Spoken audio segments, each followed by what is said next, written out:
આજના આધુનિક યુગમાં જ્ઞાનથી અનેક ક્ષિતિજો વિસ્તરી છે, ત્યારે ગાંધીજીની શિક્ષણની વ્યાખ્યા જોઈએ તો ગાંધીજી કહેતા હાથ પગ હૈયાની કેળવણી એટલે શિક્ષણ.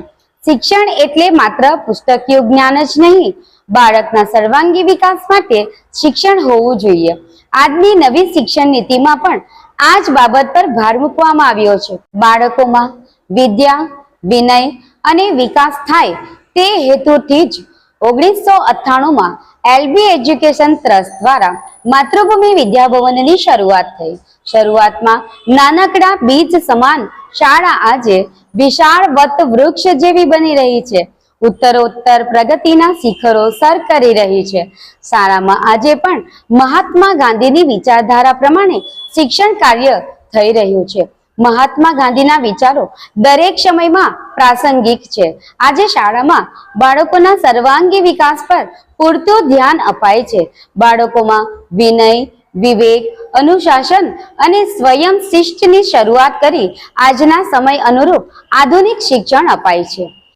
શાળામાં અભ્યાસની સાથોસાથ સહ અભ્યાસ પ્રવૃત્તિ પર પણ એટલો જ ભાર મૂકવામાં આવે છે. બાળકોમાં રહેલી સુષુપ્ત શક્તિઓ સાથે વિવિધ સહ અભ્યાસ પ્રવૃત્તિમાં ભાગ લઈ પોતે જ પોતાને ઓળખી શકે, પોતે જ પોતાનામાં રહેલી શક્તિઓ જાણે અને એ શક્તિને ઓળખી તે દિશામાં પણ પોતે આગળ વધી શકે, જેમાં સારા વક્તા, સારા ચિત્રકાર, સારા ખેલાડી, સારા નેતા, સારા બિઝનેસમેન, સારા સામાજિક કાર્યકર્તા અને અંતે સારા આદર્શ વ્યક્તિ બની શકે. આ ઉપરાંત શાળામાં રાષ્ટ્રીય પર્વો, ધાર્મિક પર્વો પણ અનેરા ઉત્સાહથી ઉજવાય છે, જેમાં રાષ્ટ્રપ્રેમ અને આપણી સાંસ્કૃતિક ધાર્મિક પરંપરા જાણી શકે છે, અપનાવી શકે છે, તે શાળાનો મુખ્ય ઉદ્દેશ્ય હોય છે. શાળામાં શિક્ષણ કાર્ય અનુભવી અને વિષય નિષ્ણાંત શિક્ષકો દ્વારા અપાઈ રહ્યું છે. કોઈ પણ જાતની શિક્ષા વગર શિક્ષણ બાળકોને શૈક્ષણિક કાર્ય સરળ લાગે તે માટે વિવિધ પ્રયોગો, વર્ગખંડમાં દ્રશ્ય શ્રાવ્ય દ્વારા શિક્ષણ કાર્ય, ડિજિટલ બોર્ડ દ્વારા બાળકોને રસપ્રદ શિક્ષણ આપવામાં આવે છે. બાળકને વધુ સમજવાની જરૂર રહેતી હોય તો વ્યક્તિગત એક્સ્ટ્રા વર્ગોમાં બાળકોને શિક્ષણ અપાય છે. કારકિર્દી અંગે વિવિધ સેમિનાર યોજાય છે. સમયાંતરે વાલી મીટિંગનું આયોજન થાય છે. શાળાની એપ દ્વારા શાળાની સમગ્ર માહિતી વાલી ઘરે બેઠા જાણી શકે છે.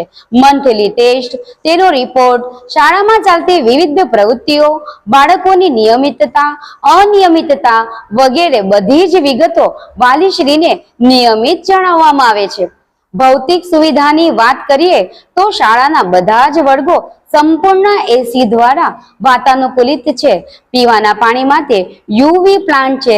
વર્ગખંડમાં લાઇટ, પંખા અને વ્યવસ્થિત બેઠકની સંપૂર્ણ સુવિધા છે.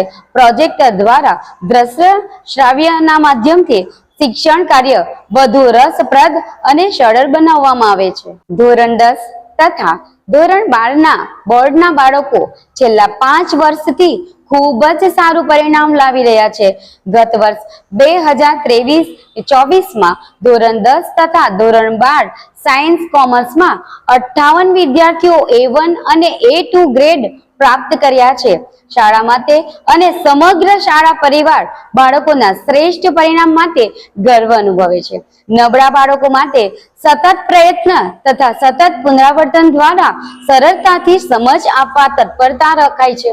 ઉપરાંત વિશેષ જ્ઞાન માટે શાળામાં પ્રવાસ પર્યટન પણ યોજાય છે, જેમાં બાળકો આનંદ મનોરંજન સાથે જવાબદારીની ભાવનાથી વાકેફ થાય છે. ટૂંકમાં શાળા સંચાલક શ્રી દ્વારા સારા સંપૂર્ણ એક આદર્શ શાળા બને, જેમાં ઉત્તમ ભૌતિક સુવિધા, ઉત્તમ શિક્ષણ, યોગ્ય અને વિદ્વાન શિક્ષકો દ્વારા શિક્ષણ કાર્ય, કારકિર્દી અંગે ઉત્તમ માર્ગદર્શન તેમજ મહાત્મા ગાંધીની શિક્ષણની વ્યાખ્યા અનુરૂપ હાથ, પગ અને હૈયાની કેળવણી એટલે શિક્ષણ, આ વાક્ય ચરિતાર્થ કરવા સતત પ્રયત્નશીલ છે.